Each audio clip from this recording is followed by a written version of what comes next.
NoSo Connection. Welcome back to Ryan Gray's Draft Day. Engine number 9. Here we are talking WWF Attitude Era tag teams. JT and Ryan, your draft hosts here across the Simulcast network on YouTube, video and audio on any podcast application. And joining us are a couple of luminaries here tonight, Ryan. A couple of my long-time friends and podcast co-hosts. And of course, one man needs no introduction. He's the one that started this all with me. It's a pleasure to have him here, of course, and that is Mr. Scott Criscuolo. Scott, how are you? Good evening, JR, Rye, and the other guy you'll bring in. Good to be here. It's been a while. I love drafts. This is a very unique one. It's going to have some interesting mid-level picks, not a lot of high-end picks, but this should be a lot of fun. I'm looking forward to it. Good to be with you guys. And I realized, as we're talking, this is probably the longest we've gone without doing a podcast together. I know. Since 2011. I know. It's pretty crazy. Like I said, I heard Big Time by Peter Gabriel this morning, and I thought it was fitting since we're back in the saddle tonight. Yep. Meant to be. So you were a priority guest for us on these, so we're happy to have you. And of course, also joining us, host of the on hiatus W War, along with myself. And normally I try to wear a shirt that kind of tips off a relationship with this guy, and I did wear this one tonight, which I think I had on the first time we met in Tampa. And that is my good friend, Mr. Marcus Fuller. Marcus, how are you? I'm good, man. I'm happy to be back for a draft. Thank you guys for having me. Hello, everybody. Find myself really into draft prep, so see what goes according to plan. But it's going to be a good time regardless. So looking forward to. See, my gimmick is I do no prep. I do no prep. Yeah. So that's the gimmick here. And then Ryan's gimmick is he just takes all the hot people because he's horny. This should be a very interesting draft then, because. DiBiase, you got DiBiase because of his hair. Draft. Watch out. Woof. He loves a good head of hair. The new Midnight Express. You are so bodacious, Rye. But yeah, this is a very interesting draft for sure. You have actual teams, and then you have a lot of star power making teams. So I'm kind of curious how it shakes out, Justin. Yeah, and we're kind of qualifying the Attitude Era as we did our new gen tag draft, right? This kind of picks off. Slimmest. Yeah, that was rough. That was rough. This one kind of picks up where that left off, which is late 96-ish. What did we say? It was around SummerSlam, Survivor Series 96. Yeah. And it kind of goes until the Invasion around there. I think so. Summer of 01, pretty much WrestleMania 17 for the most part. That's kind of the 4.5 year stretch we're talking here. So some of these teams go beyond that. I think, when you're picking them, just try and think of that era of their stuff, right? There may be teams that team later on or earlier before, but we're trying to just pick in that little window of that 4.5 years. So, all right, Ryan's got the randomizer. Why don't you go ahead and run that for us? Yeah, think Curtis LaFawn and not quite Chuck and Billy. That's the kind of wheelhouse we're in right now. All right, here we go. The order is Marcus, Scott, Ryan, and again, Justin last. I always get fourth. Always. Never ending. Random.org has it out for me. Well, random.org wants you to prepare. Yeah, I know. You put the prep in. Yeah. We'll give you number one. It gives you more time to prepare. Like when the teacher goes on a filibuster and you got homework due, you can get a little assignment. That's true. I'll need a good old classic Scott soliloquy to buy me some time. All right, Marcus. So you are up first. What is your 1-1 in the Attitude Era draft of tag teams? Jeez. I've got these broken down into tiers. So I feel pretty good that I'm going to be able to escape with at least 2 teams that I want, and that I consider being tier 1. So I'm going to go ahead with my first pick, and I'm going to go ahead and secure Edge and Christian. Yeah, that's the easy number 1. 5-second pose, the jug band act, the big baby crazy glasses. And they're a main event level tag team, which there's not many eras in wrestling where real tag teams hit the main event level. There's a few during this era, which is rare, but they're one of them, and they're kind of the kings of the division for a few years and launches of both singles careers. I mean, to me, they were the no-brainer number 1 on this list. My personal favorite from the era as well. Couldn't right, pick Scott. Supply and Demand and just there's a a team that I really want to pick. I have a feeling they won't be there when I go around, but I'm going to take this team. They may not have the work rate of Edge and Christian, but they clearly were the face of the first half of the Attitude run. Heavenly Bodies. And that's it. No. Supply and demand. No. No. I mean, Marcus obviously picked the best tag team on the back half of the Attitude Era. I am going to take the best tag team on the front half of the Attitude Era. And that is, of course, the Road Dogg Jesse James, the badass Billy Gunn, the New Age Outlaws. They may not have been the work rate of Edge and Christian, but they were the face of the tag division for pretty much 2.5 years, probably from November 97 to February 2000 when they lost to the Dudleys at No Way Out. So for pretty much almost 2.5 years, they were the face of the tag division. Again, they weren't the best in the ring, but we were in an era where that was irrelevant. So didn't matter. I mean, I don't know if two guys ever went from dead in the water to like the most over guys on the roster, like in a month, like they did. Yeah. But yeah, they, and a part that kind of gets overlooked sometimes, like Legion of Doom really helped make them as well. Like they lay down from a couple times and it was shocking at the time when they beat them and then beat them again. So, absolutely. And even Cactus and Chainsaw and all that. So like, I mean, again, no brainer layup picks here. Yep. So I'm gonna keep that going. And I'm gonna pick Justin's favorite, and I'm gonna pick the Hardy Boys, Matt and Jeff. If it's the $10,000 ladder match or $50,000 ladder match, whatever it is, or the invitational. Put my picture up with Jeff just for everyone. Right. Whatever it is, and that was if you get P.S. Hayes and Jinko Jeans, you get the New Brood, you get a lot before they actual hit the ladders in the tables and the chairs, and they're legit challengers to beat. And they were legit challengers at the end of the Attitude Era to the 2-man power trip. So, Team Extreme, I think this is easily the third pick in this draft. Yeah, I mean, when we did our GWA tag list, I'm pretty sure I had them number one as like all time greatest tag team. We're not counting their later run here. When you do some lists like that, they count, but like their shit, like in 06 and 07 is awesome too. Like they come back strong. And even the late era stuff. But again. No brainer. Legacy for sure. And this is the front end of that legacy. Yeah, this is a draft where it definitely hurts me personally to get the fourth pick because I would have loved all those teams. All right, so they're probably like my least... 1, 2, 3. 4's a rough spot. Well, no, I think there's one more team. I mean, they're probably my least favorite of the group, but I'm not going to take them yet. I'm not going to give them the love of first pick. They'll get my second pick. For my first pick, I'm going to go with Owen Hart and the British Bulldog. And they're again kind of the stalwarts. You do get the little rough period in early '97, but they're so great with the Hart Foundation throughout '97. They're not around long into the Attitude Era, but you get that one really high quality year of all their nonsense. And as soon as they turn heel and join Brett, they're so fun. Like you can just tell how much they're loving life being part of this group, and they're stooging around. And Scott, Chad and I just watched Revenge of the Taker, but you and I used to talk about all the time where they beat up Austin in the bathroom and they come out and do the double take at the camera and then scamper off. So great. This awesome stuff. So Owen Hart, British Bulldog, my first pick. So I wanted to give them the love of being number one.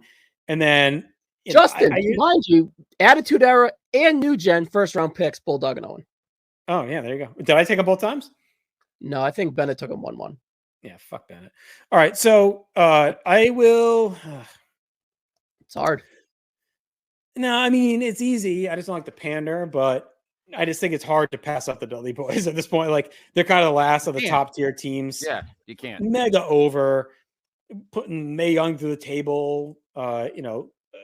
The main event level team in 2000, like they team with The Rock a lot on Raw, like all that stuff. They're in all those big matches with. If Edge and Christian and the Hardys go, that's the other team you know and think of with that group. So it's kind of hard to leave them on the table there in any kind of draft like this. So I'll go with the Dudleys, even though of the three, they're my least favorite. I think it's you just can't pass them up at this point. So, but I will make them fifth, so the value looks good, and they also don't get the love of the first pick. That goes to Owen and Bulldog. You made good work of the turn. All right, so I'm torn. And you don't get their worst stuff with our cutoff because they're bad. Like they get dull in 02 and 03 and into 04 and all that. Like they're where this ends, they're still really good. At WrestleMania 17 coming off TLC, like it's after that where it starts to go downhill for them. So I feel like you at least get their like best stuff as a team. Yeah. All right. So I'm torn, right? It's like, do I get the bad stuff with the star power, but is it really super bad, but it's kind of memorable? Or do I just kind of take the DOA? You know, you want to do it. Or do I go with like a personal? Or do I go with like a personal favorite? Fuck it. It's my draft. I'm going with the personal favorite. I always I'm going favorite. Always pounding ass. The APA / the Acolytes. I love Farouk and I love Bradshaw even more. Clothesline from Hell. You get some little decent work in there too as well. And of course, they get really good as a team. Work. They get really good in the ring as a team for that stretch. Yeah. I mean, they were some of my favorites too in 2000. Like the Farouk Spinebuster, it was always like a highlight of every episode. That and then the Dominator and the Clothesline from Hell, when they're agents for hire and just come in there and kicking ass. And again, you don't get their worst stuff. That's the beauty of this cutoff. Like they don't get kind of blah until like 02 again, like whatever. So I think you get their peak stuff, Acolytes with the Ministry, and then into early 01, like they're still pretty entertaining and fun. Like that 6-man at 17 is good. So I think all the poker games, I get all the luster and all the memories. So I think that's the pick there. No, when you look at his list, I mean, wow. This is tough now. Now we're getting a lot of teams that are kind of all the same. If you take Lowdown, you get Tiger Ali Singh with them. I'm just saying. I do, and I get them shut out of like every pay-per-view for 6 straight months. The problem is all of these like made together teams, because obviously it would be easy for me to pick the 2-man power trip, but would they wrestle for like 2 months? You know what I'm saying? I mean, they had like awesome matches, and they had that great match on that Raw in 01 when Triple H popped his quad, but they didn't really tag enough. I mean, their highlight was beating the shit out of Lita. It was pretty much the highlight of their run, besides winning all the belts. But the tough part here is regular teams, or we have to start doing the mashups, because the mashups. Yeah.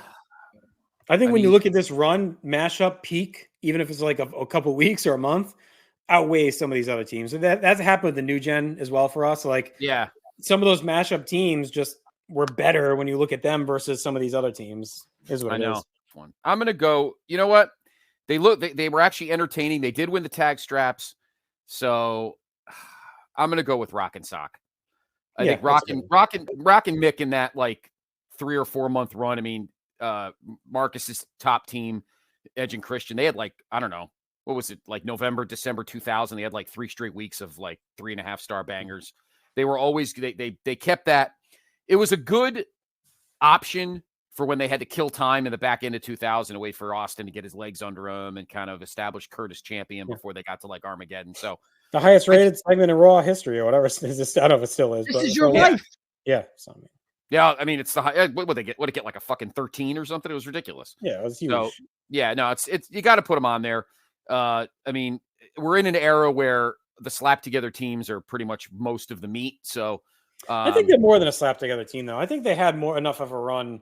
They had a name. They were tag champs. They had a bunch of matches. Like they're different than some of these other teams that had like, they came together, won the belts, Kurt Angle lost, and that was it, right? Like these guys actually, kind of were a team. I mean, like Austin and Taker won the belt at Fully Loaded '98 only because they were wrestling a month later. Yeah. Like you get that in the. I'm sure you guys will eventually do the Ruthless Aggression tag, and that's nothing but guys who hate each other and then win the strap for 3 weeks. So Sean and somebody usually in the shit end of Dudley's and APA. So yeah. Exactly. All right, Marcus, what do you got for your second pick? I don't.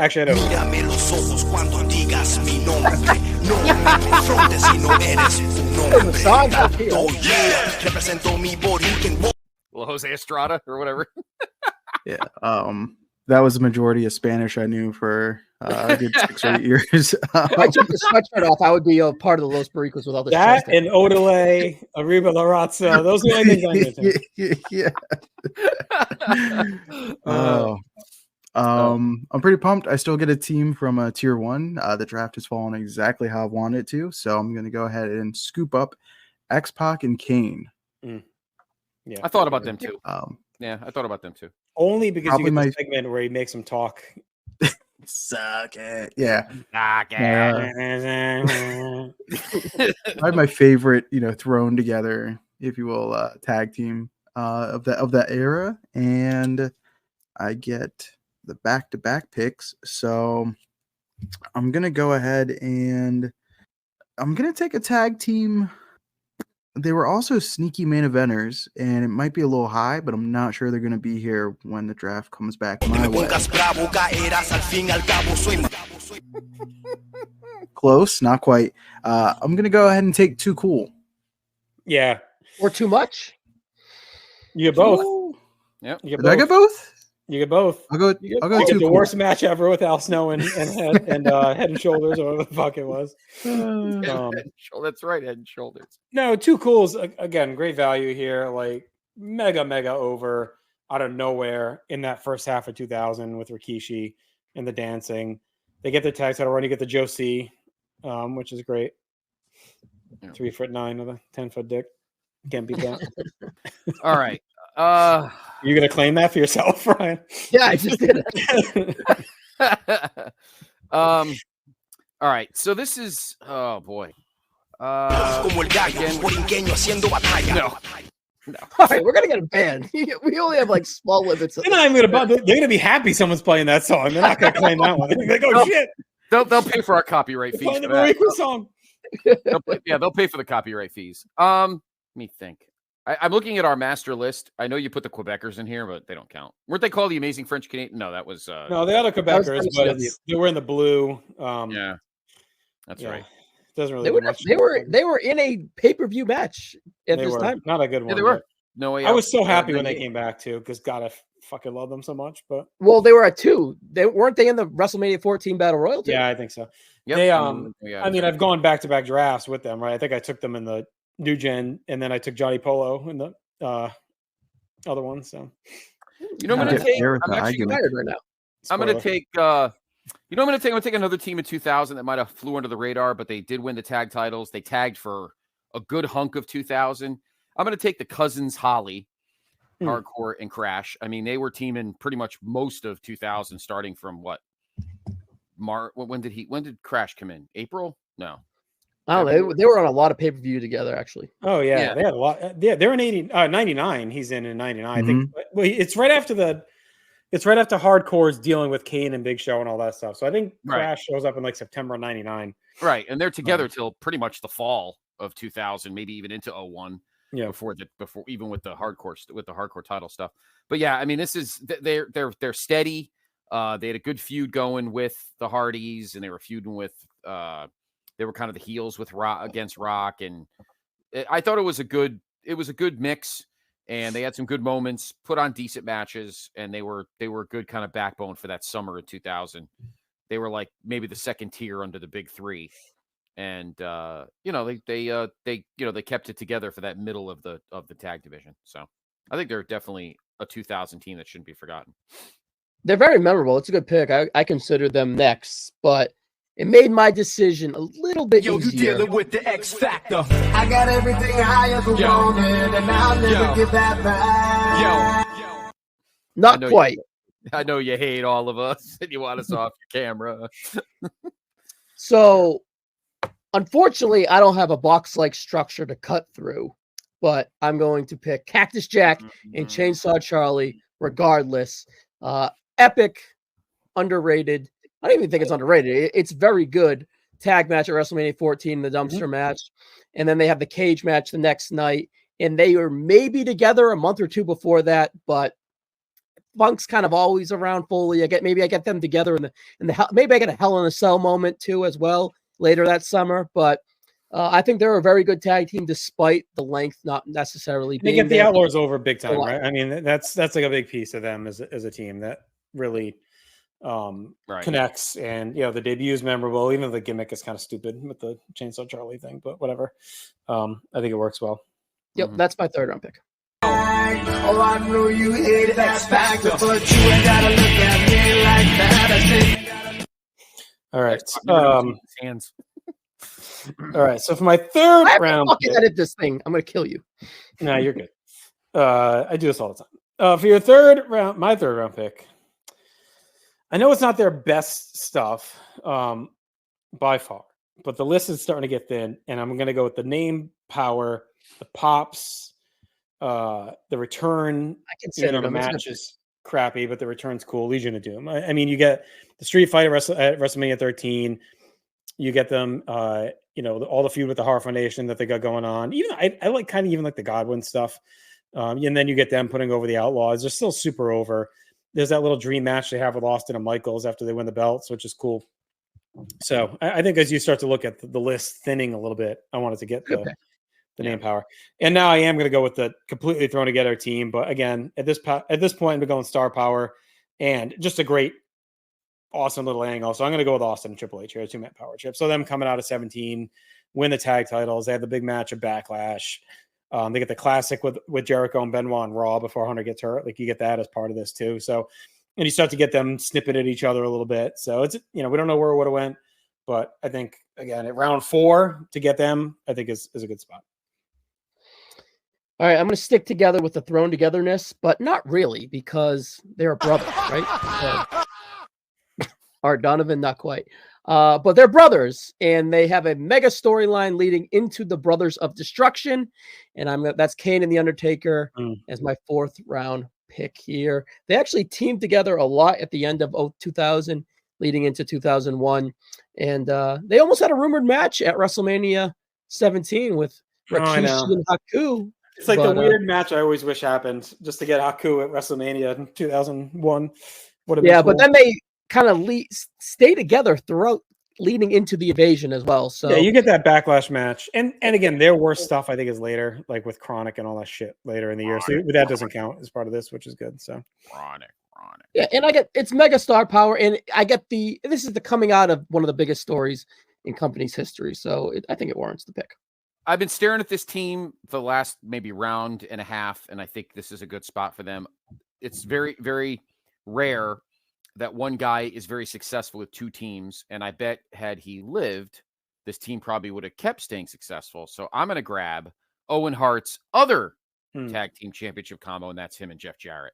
Yeah. I almost took him twice the last 2 rounds. It's a good pick. They even in that 4-month stretch from February until sadly, over the edge 99. They were great heels. They were snarky little assholes. But they, it's Owen and Jarrett. So you knew you were going to get great matches.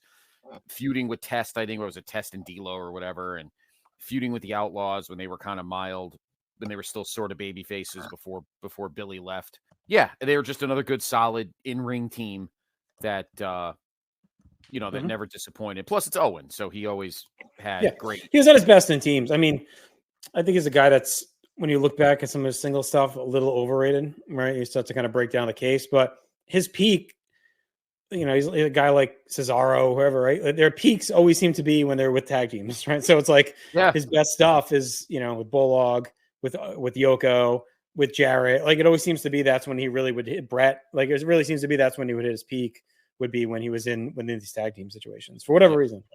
I'm going to go ahead and take Southern Justice. Oh, the Godwins. But not the Godwins, though. Only Southern Justice. I mean, I would prefer to take Southern Justice, but if I get the catalog of Godwin stuff, I'll take it. You get the Godwin's catalog. All right. Yeah. No, you do. I specifically want to use them as Southern Justice. Probably way better. You'll go on the graphic as Southern Justice for you, buddy. Thank you. Way better in my memory than in actuality, but they're always just like a team and a look that stuck. I like them as heels at 97. Like I think them fighting LOD, like they have a pretty stiff match at SummerSlam, and they're not bad in that little fall stretch before they put over LOD. Like, yeah, I mean they're fine. They're fine in that role. Yeah. Getting to personal favorite territory. Let me go ahead and take Test and Albert. Ooh, little TNA. TNA. Yeah. Well, you get Trish. And I get Trish. All her good value. Sounds like me in the last draft. I get Colonel Robert Parker, right? With Southern Justice. You do, yeah. Tennessee Lee. Tennessee Lee. Yeah, TNA is a sneaky little one. They got some good matches. They get that fun like little series with the Hardys with Trish and Lita. It's kind of their first time like going at it. Would kind of be a defining feud long term for the women, but they were perfectly acceptable team. They're fine, yeah. Besides that Mania match, which is not good. But we'll blame Al Snow for that. Yeah. This team, again, they were kind of the backbone in 2000 before There's another Albert team there, Scott, if you want it. There is another Albert team. Yeah, I know. You corner the market in Albert. Get him out of the way. I know. Now I'm gonna go to another. I'm kind of digging the whole second tier of the 2000 run. So I'm gonna go with Right to Censor. Val and whether it was I guess it was mostly Bull and Dump. No, I was just downloading. Where were they on this for myself? Where were they on this list? Bull and Dump. No. Bull and it was usually Bull and Goodfather, but again, another solid team. Another kind of a backbone of they win the tag belts, right? In there somewhere. They did win the tag straps sometime during the summertime. They had the tag straps when I think Val had the IC belt, I think. Goodfather is like one of the most inspired names, like one of the ones you never think they would do, but they actually do. Like it's almost one of those things that's like a joke on the internet, but they actually did it to go from Godfather to Goodfather. Like it's almost like too smart for them. Right. I know, like even at that point. I know, even at that point. But yeah, I thought they were a solid, team in that spring, summer 2000. Because you need the thing for me, I'm noticing is that, you had the top tier 3 teams that you had to, and you had to put, you had to have that second tier of teams to kind of give them a foundation to lean on. And I think the Right to Censor is annoying. RTC is one of their top acts in 2000. I mean, there's no way around it. They push them as much. Yeah, they're all over TV. They really are all over TV. All right, I was actually going to pick them next, and I was trying to find the music to download it to introduce it. But you kind of ruined it for me, Scott. So you can go fuck yourself there. Shave your chest. What? But that leaves me to kind of pivoting here. Nope, not a pivot there. I'm going to pivot to the mean streets of Greenwich and take the Mean Street Posse. I'm glad they went.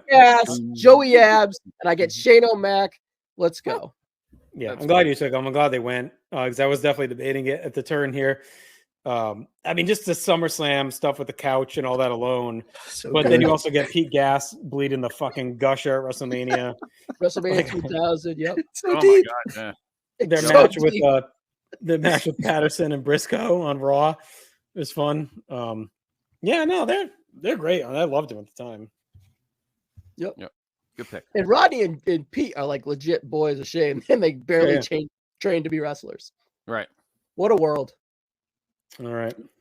Well, and I remember on the Kevin Kelly show, we had Pete Gas on right before WrestleMania 32, and he was like teasing he may be with Shane in the cell, but it didn't happen sadly, but he was definitely working it. All right. So my last 2 picks here.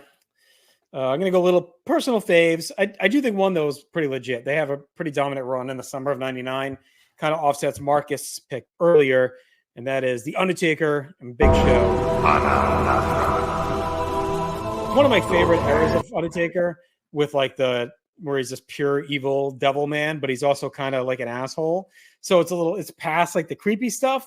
And he's just trolling Big Show for like 3 months under the guise of like, educating him.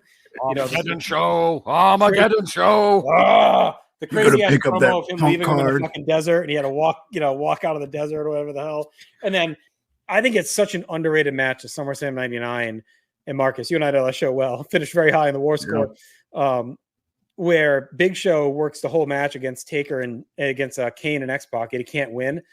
And Undertaker's doing commentary, and he gets so aggravated. He gets on the apron, tags himself in, and tombstones the fucking living hell out of X-Pac and pins him. It's so good. It's just like it's one of my. It's like I feel like it's such an underrated Taker era during that little stretch of 99 where he's with Big Show. I've always enjoyed. Plus the music. Yeah, where they have that mixed with the Big Show song as well. So good stuff. And now my last one is pure guilty pleasure.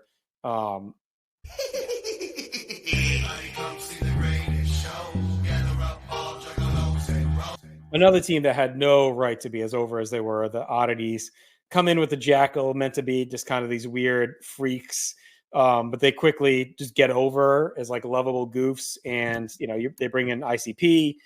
It just like kind of an incredible entrance in SummerSlam 98 at MSG with ICP rapping them out live, like the crowd's going pretty crazy. So that was cool, and they squashed Kai and Tai. Not the longest run, but for that little 4-month stretch, they were one of the most over acts on TV. A great theme song that I listen to all the time on Volume 3, I think it was on. So I think when you look at the list, there's not a lot left at this point. So there you go. Perfect. There you go. I was just saying, I didn't know Justin was a juggalo, but good. I do. One of my big regrets is not going to the ICP concert with my roommate in college. He went at the Worcester Palladium to go see them. I was like, I wish I would have went just to have the story of going. I should have went. I was a pussy. I didn't want to get my ass kicked, but I'm like, I should have went just to have the story of going to an ICP concert and getting Fago. Yeah, I remember he came home just drenched from Fago. Oof. All right, last round pick. So you kind of go favorites, but I think this pick warrants a pick, right? They start a little high and then they just fall and find a place, and they fill a lot of time in the Attitude Era. And that is Mosh and Thrasher, the head bangers. I think they're at their peak at like 97 here when we kind of kick off. And then they have their valleys. Do I get them as the Flying Nuns? Yes, I do. I shotgun. You get the Flying Nuns. That's early 97. Flying Nuns. You get their comeback in 2002 where they're in the hardcore division. They're doing like the stuff with Crash. Like that's fun. They do all those skits like the Fun House and all that. Like they're always in those. Definitely warrants a good pick. Yeah, honestly, they probably should have went before this. So good value here in the last round. Yeah. Of this era for sure. They're in there. If Southern Justice goes, the headbangers must go. Yeah. All right. This is my pick for my PIC because I know he wants these guys belong in a pick somewhere. So for my last pick, it'll be my pre-Attitude Era pick. You absolutely love this team, so I'm going to put him on my draft, and that is Mr. Furnace and Mr. LaFon. Good little team. I mean, they were a good TV team. I felt like they were on TV a decent amount in that, November 96. They don't hold up really well when we watch Warsaw and like their TV stuff. They're weird. They get all kinds of chances. They blow them. I do like Furnace and ECW. Actually, I like both in ECW. But no, yeah. I mean, they just didn't have a lot to work with. Like they're too early. If they came in 2000, it would have been like a whole different ball game for them. Oh yeah, totally. Yeah, no, I agree. But I figured it was either them or I was going to take like DOA maybe some of those guys. But you could have taken the obvious. No, in honor of Kevin Kelly, I'm not picking any Gang Wars teams. But no, I'm gonna throw them in there. Why not? I mean, Furnace and LaFon, they were a good little team in 96, 97. And they gave Owen and Bulldog, they busted their chops for a little bit. So I'll put them to round out my picks. All right, Marcus, finish us off. What do you got? All right. I'm gonna take a personal favorite, stalwarts of Shotgun Saturday Night, Bodacious Bob, Bombastic Bart. I knew it. The new Midnight Express. I actually love this team. Me too. I love their tights. They cool tights. Love the tights. I love the hair. I grew up watching a lot of Shotgun Saturday Night, and I felt like I was always going to get a new Midnight Express match. And for being new, at the time, I think it was horrible. Looking back on it, it's like it could have been a lot better, but I thought they're perfectly serviceable tag team. Yeah, given like of all the other knockoffs through history, and they're not like awful. Like it looked bad on paper, but they end up kind of pulling it together and being okay. Yeah. The Brawl for All tears them apart, sadly. Good pick. I'm glad they were drafted. I'm kind of with Marcus. I low-key dig them. I like them both individually, and then them. Wow, Bob Holly. By the way, Bob Holly twice on this list. Who knew? Almost made it a third time because I almost took the Job Squad. So we could have had Bob Holly. Yeah, I thought about them too. I know that would have been crazy, right? They're fun. I mean, so like DOA, Bariqua's Nation, like they're pretty, they're pretty big in this era. Like you could argue they could have went. For the Nation, we kind of had D'Lo and Henry as the pick. D'Lo and Henry, they're on a lot, especially post Nation. Bariqua's and DOA though, it's kind of more groups. Like they're always like it's kind of skull and eight ball. Bariqua's kind of mix and match. Kai and Ty would have been worthy. Big Dick. Kai and Ty's a good one. Big Dick Toga. And then Togo, not Toga. Same thing. Road Dogg and X-Pac, I thought could have went. They have a pretty good run in summer 2000 when Billy's out. And then I think there's some like big names that didn't go, like Austin and Michaels, Vader and Mankind. Like those are two kind of big. Kane and Mankind's the pick. Kane and Mankind's another one. Yeah. Mankind was great because when Mick was that personality, those were like the two perfect team guys for him. Vader and him were just absolute juggernauts, and then him and Kane. Sadly, we didn't really have. I wish. Well, I guess maybe you guys had this in the new gen, but when it was Goldust and Mick, they were that kind of wonky, buddy cop, bad buddy cop tag team. But I guess they were pre-Attitude. Yeah, that was more new gen. The Radicals would have been like a cheat code, but like kind of like not really unfair. Yeah. It would have been just. It kind of would have been just Dean and Saturn. Yeah, because it didn't take long for Benoit to kind of break off, and Eddie has the 6-man at WrestleMania, but yeah, it's more by the time he's with them Chop, too. yeah, it's too late. You got Shamrock and Boss Man too, and they were tag champions. So some of their stuff is boring. That's not a problem with them. Even Boss Man and like you said, Boss Man and Shamrock. Yeah. I would have wanted to pick. They're just not. It's just not sexy. Road Dogg and K-Quick would have been like fun, but there's other fun teams to pick besides them. X Factor. Justin was begging for Lowdown and X Factor to go. It just didn't happen. Yeah. All right. Let's quickly run down our rosters for the audio listeners here that aren't watching on YouTube where you can see it. So Marcus, do you want to give us your picks?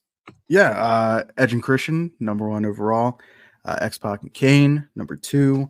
My 3rd round pick was Too Cool. 4th round pick, Southern Justice / the Godwins. And then I also had TNA, and then the New Midnight Express. All right. So I had New Age Outlaws, and then I had, for some reason, Rock I can't see the, Rock and Sock. For some reason, I can't see the thing. I had Rock and Sock, and then I had Jarrett, the Hollies. I had Jarrett and Owen. I had Right to Censor, and then Furnace and LaFon. I had the 3rd overall pick, and I took the Hardy Boys. And then I went the APA / Acolytes, Cactus Jack and Chainsaw Charlie, Brothers of Destruction, Mean Street Posse. And in the last round, I took the Headbangers. All right. And the award-winning draft that everyone will be voting for. The first pick I took was Owen Hart and the British Bulldog. Then the Dudley Boys. And then the Legion of Doom, the 2-man Power Trip, Undertaker and Big Show, and the Oddities. So we will be posting this draft up on social media. Get your votes in. We'll accumulate. We'll tally. We'll also be back in 2 weeks with another draft, some different panelists. Scott Marcus will be back here soon, I'm sure. So thank you both for joining. Keep drafting. We'll talk to you in a couple weeks. Yo, you dealing with the X Factor. I got everything I ever wanted, and I'll never give that back. Yo.